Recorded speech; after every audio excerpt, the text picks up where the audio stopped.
Hello guys, Crismo here. I wanted to report on my trading week in this video, but first I am not on camera because earlier today I actually got into a accident on my scooter. I rammed into a car and then fell on my face onto the hard cement. I was not going that fast. The scooter it's a motorized scooter, but it doesn't travel that fast. So I ended up being okay. I thought I might need stitches. The person that hit me was actually a nurse, so she knew what to do. I was in good hands, thankfully. But yeah, there was no time to really get behind or in front of the vehicle from what I saw, and it's just, lack of experience, I guess. I just started riding a scooter that week, but in any case, that's why I'm not showing my face, because it is a little bit beat up, but I will recover. Went to urgent care, got looked at, actually got it glued. There was a gash on my face, so yeah, it should be good to go. Definitely not a bad idea to put ice on it. But anyways, aside from that, I wanted to report my trading week. But even before I do that, I know you guys don't like me giving you shout outs, but Pantheon, I gotta do it, man. You are a wonderful person. Thank you so much for all the promotions. Not just you, but so many people that know about my channel and before my channel obviously have done so much for me. So thank you guys all. So my trading week. I'm showing a few of them. Obviously, these charts have moved a lot. Any active trader in here will know that these charts will move around a lot, but you can probably also tell from the list on the side.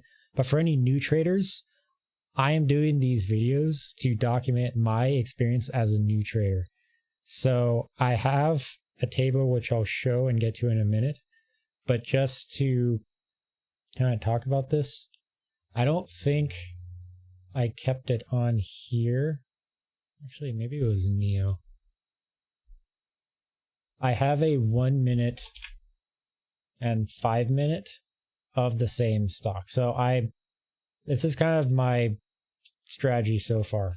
I look at these, so you can actually stretch this on the right, which apparently Trey didn't know until a few months ago. It's kind of funny, but I use these volume weighted average. EMA 13 and EMA 48, that's the exponential moving average. I actually use this. I kind of discovered this week it's hard to follow it, as the time frames don't work out with betting on them to cross over each other. That's like the bull or the bear signal for a buy or sell. And this Discord hiding here, I didn't actually end up using this for any trades this week, but it's kind of cool. It just has this 3-minute alerts for stocks that he follows. So I was kind of looking at those. And then there's also news articles, which is apparently so important during the trading day. I wasn't originally thinking of this because my original plan was to trade for only an hour. That actually didn't end up happening at all the way I had in mind. So there's actually one day where I woke up at 4 a.m. local time. That's on the Pacific time. So that's 7 a.m. East Coast time. That's the earliest that you can buy into Fidelity. And on one day, I actually bought into Revlon that day at that time. Luckily, ended up making that trade for a profit, but it ended up happening about 3.5 hours later. So it's been a lot of time just staring at charts. Like, I can tell this is just kind of the thing that most traders go through on any particular day. And there was a lot of times where it was just boring. pre-market, I actually looked at aftermarket today. It was very boring, but I'm sure many people already knew that. Pre-market, that's when particular stocks might be moving, I've noticed. And yeah, I mean, I basically made one of my trades during the pre-market this week. So I might try that again next week. There is one other thing I wanted to mention, which I think I'll get to in a second. But first, I wanted to show this table. I don't think I'm showing any confidential information. That was kind of a problem with the last video. But I'll look at this in post, and if there's any problems, I'll edit it. But I don't think we're running into any issues here. And I'm not showing my cursor. So what you are looking at are all of my AMC positions and all my brokerages compiled into one sheet. And this includes the Roth IRA, which I actually used for trading. Yes, I actually used a Roth IRA for trading this week. But my account is small, so I use no more than $500 was my threshold. So very small trades. So here are all my shares, just to show it. There are all my shares combined. I'm almost at 800, which is amazing. I like looking at all these, even though there's big minuses on the screen. It's just very realistic and keeps my emotions in check. It just is what it is. Like you look at this chart and you know what you're looking at is realistic. And I would say it is to like 99.8%. That's the number of shares I have. There's, with the exception of Cash App, which there might be some sense not calculated there, but there you go. I have formula. Well, that's not a formula.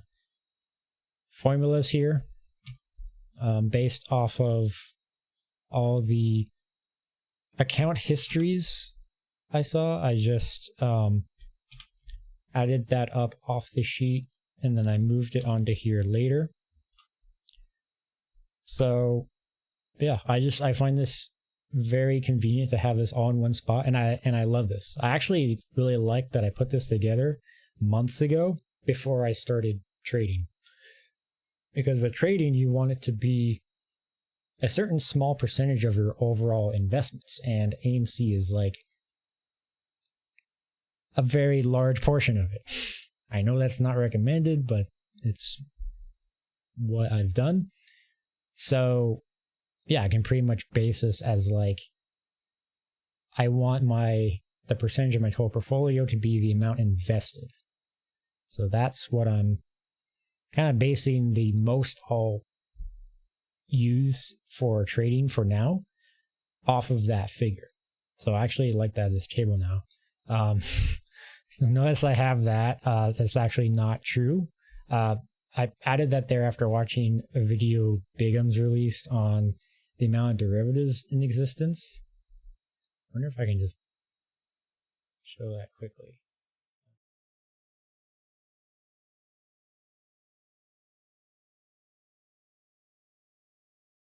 I should. No. It is. It's this one. I'm just forgetting what it is. But lch.com. Yeah, so here it is. Bigums has an amazing video on this, but basically this is like the total cleared amounts of all the overnight swaps. This is 1.8 quadrillion, guys. I don't know why it's not letting me highlight it. But that's where that is coming from, is like just it, because it's a massive number. So I just wanted to remind myself of that, of all these banks overnight swaps and fuckery going on. And then we have our trading adventure log, and this is new from this week. So all my activity from this week, and you can tell there's not a lot here because I haven't done that much yet. I was very conservative. So we have Revlon, purchased price sold price. Red is just for sold. There was my profit to the cent on the first day. Bought and sold. Profit. So I was up, what was that? Like $55 after 2 days. And then, oh no.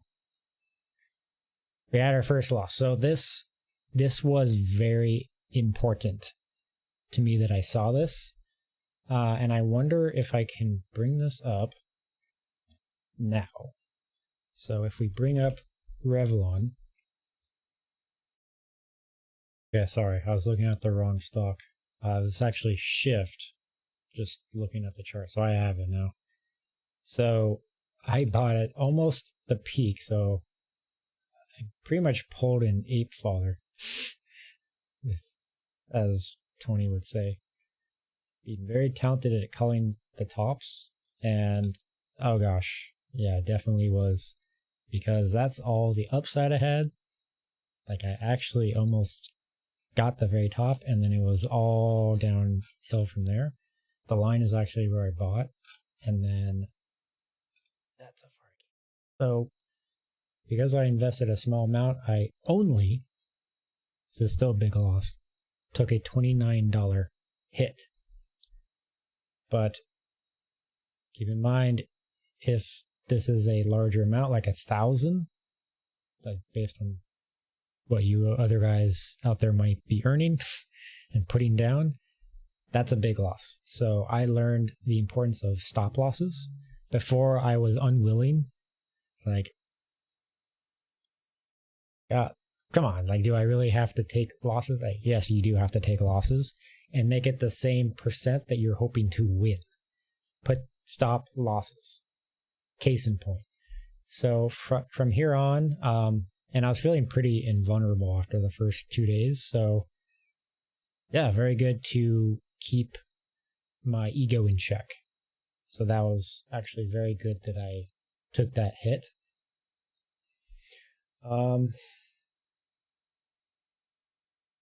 Aside from that, the main takeaway I'll take from before the takeaway, I did want to, I'll just show my balances.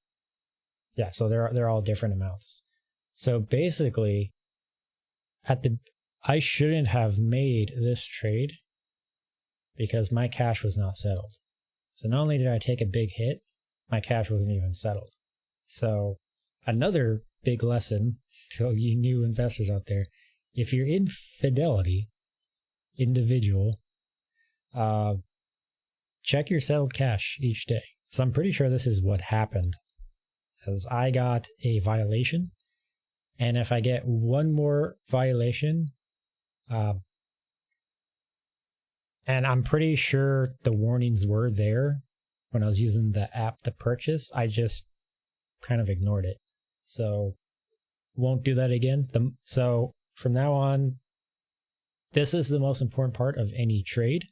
I'm going to say, have I checked my settled cash? The answer is no, don't do a trade. So yes, I actually got a violation for that trade right there. So be careful, guys, and don't do what I did. But with that, all that being said, I am still up $25. So I consider that a success. Back in 2021, I did make some trades, but I didn't really consider myself a trader. And I had big gains and big losses, but somehow still ended up pretty flat. So I'm hoping to eventually turn this into an upward trajectory. So yeah, best of luck with me. And I just put more money in at the end of the week with my new paycheck. So going to be making more trades next week, but I'll be very, very careful with that. But all in all, guys, it was a very fun week. I guess my main takeaway from this is just, number one, I have so much more respect for traders. Like I almost looked at traders with this sort of disdain back in 2021. Like, I don't need to listen to this. I'm just here for the squeeze. It will happen soon. Like that type of mentality. But trading is an art form in a way, and it's so cool, just these numbers and lines dancing in front of your face. It's very entertaining. And I've learned that very small trades, like going for those 1-2% gains as a trader, is actually a very good idea. So I'll definitely be going for that next week, even if it means I'm only getting $5 to $10. Oh, and that's the last thing. I learned to really appreciate any money coming into my account, because that's like $10 is almost being able to buy one more share of AMC.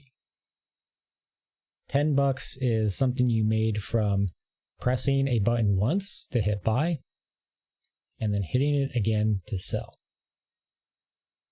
And I am not going to take that for granted. And I'm hoping with that mentality, going little by little, I will eventually become a successful trader. So that's it, guys. That's what I got for this video. It was probably a little longer than my first two. But yeah, if you guys made it to the end, thank you so much for listening. And I'll catch you in the next one.